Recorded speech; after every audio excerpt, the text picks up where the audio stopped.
Hey, what's up guys? Cless here. I'm going to show you how to dominate the mid game starting at level 20 by using the synergy between Berengaria and Gloucester. Now this unit only requires level 20 and 4 units on your squad. It also is relatively low budget and has incredible damage. It also sustains itself really well on the map using the Valor skill Vital Absorb, so it'll limit your item use and let you roll over unit after unit. I'm going to show you the skill priorities, conditions, and gear used to make this function. So let's check it out. Okay, so let's start with Berengaria. I'm using King's Axe Draconash, but this is not required for the build as it doesn't provide any skills to make it function. The Azurcrest Great Shield gives me +1 PP. This is going to be important for getting lots of Sanguine Pursuits and providing the PP to use all these skills. Same thing with the Lapis Pendant, that PP is important. I gave her a Dove Plume for the +10 initiative. You can see over there I have 48 initiative. This is very important because it's going to make her go first and use Eye of the Warrior Princess as an opener in almost every fight. Alright, besides that, we're using Death Spin set to row with 2+ combatants so that we make the full usage out of attacking a row of enemies and inflicting stuns. In the event that there's not 2 or more combatants, we're going to hit Carnage, inflict -1 AP. Alright, her Painbringer is going to give her some extra AP in the event she does get attacked. Typically, I would put her in a front line on a lot of units. In this case, I have no space in the front row because I'm going to be using our Great Knights to create the ultimate buff cavalry squad for Gloucester's Dark Flame. Now let's take a look at Renault. I'm going to be using the Silver Trident for Lightning Shaker. He's going to provide a lot of magic damage to this squad. With this hybrid Trident and Lightning Shaker, he's going to be doing significant row-based magic damage. If in the event he doesn't have the 2 PP, his backup skills are going to be Wild Rush on a full column or Assaulting Lance if that condition for full column is not met. For Renault's passive skills, this is very important as this is going to provide the massive buff to our Gloucester later on. Cavalier Call is set to the highest priority. I want that to be used at all times. We're only going to use Knight's Pursuit if he has 2 PP or more, as I do not ever want to leave myself without at least 1 Cavalier Call buff. And any remaining PP can be used for a Quick Guard.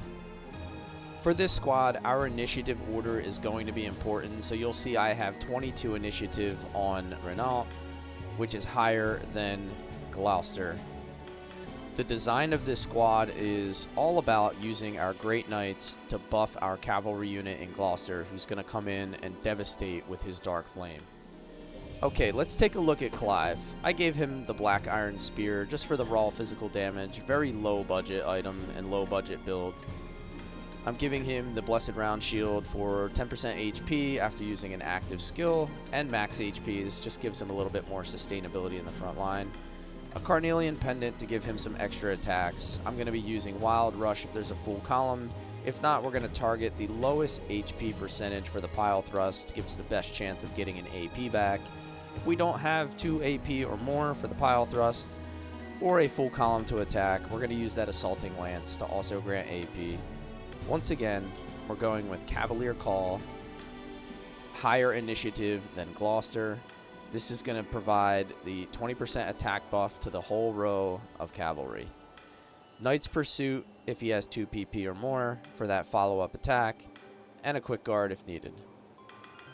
Again, I gave him a Dove Plume because I want him to act in front of the other cavalry in the squad.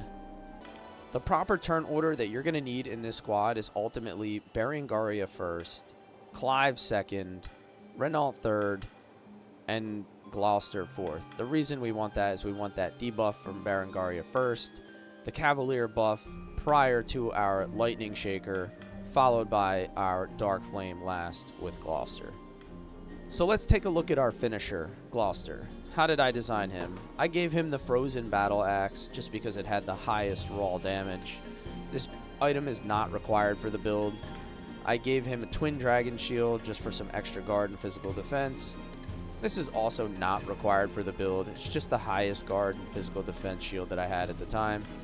I'm giving Gloucester the Mercenary's Eye Patch for the increased critical rate, the Warrior's Medallion for the physical attack percentage, and increased critical rate, as his Dark Flame is going to be the ultimate cleanup skill. This entire unit is designed to ultimately buff up Gloucester so that he can wreck an entire row with his Dark Flame. His Dark Flame is going to get set to priority 1, no conditions involved, as long as he has that 2 AP that's going to fire off. In the event he loses AP, you can have him use a Vengeful Axe with his HP set to 75 or less to maximize the damage increase as he loses HP. If not, he'll attack with a Venom Axe. For his passive skills, Sanguine Arts is going to be set to own HP less than 75% so that he recovers some HP during his attacks. Demonic Pact is going to activate after he uses his Dark Flame. It's going to sacrifice 25% of his HP to give him even more AP. And finally, his Vengeance is going to give him plus 20% attack and 20% defense. It's also going to give him plus 1 PP if he's at 50% or less. So we're going to set this to 50% or less to maximize the use of this skill. I'm going to show you what this unit looks like against one of the most heavily armored units that I could find. That includes a 5-man squad versus my 4-man squad, just to show you the raw damage output. Together now. Cavalier Call first to buff up your front line.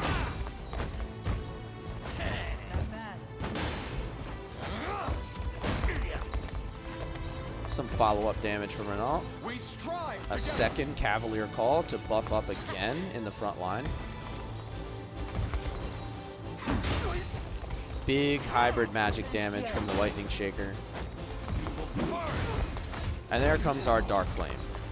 That cleaned up the entire front row with massive damage.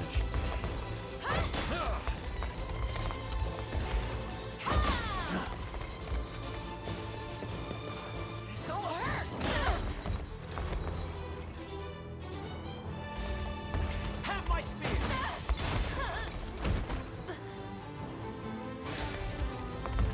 Plenty of follow-up damage to go around to finish off that unit. Now you can see how much raw damage output that unit had. It was able to carve through 2 Sainted Knights, providing magic defense, as well as 3 Legionnaires in the front line. Any unit with less defense than that gets absolutely shredded by this unit.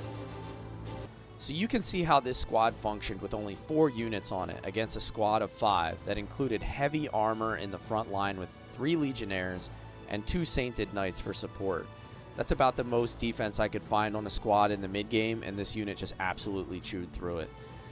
When I get this squad to have 5 units, I'm likely going to add a healer to it to give me some extra defensive layers and to protect it against some magic and ranged assists on the map. Let me know how you would design this squad, or if you've done something similar. And like and subscribe in the comments if you would like to see more guides from me. Thank you guys.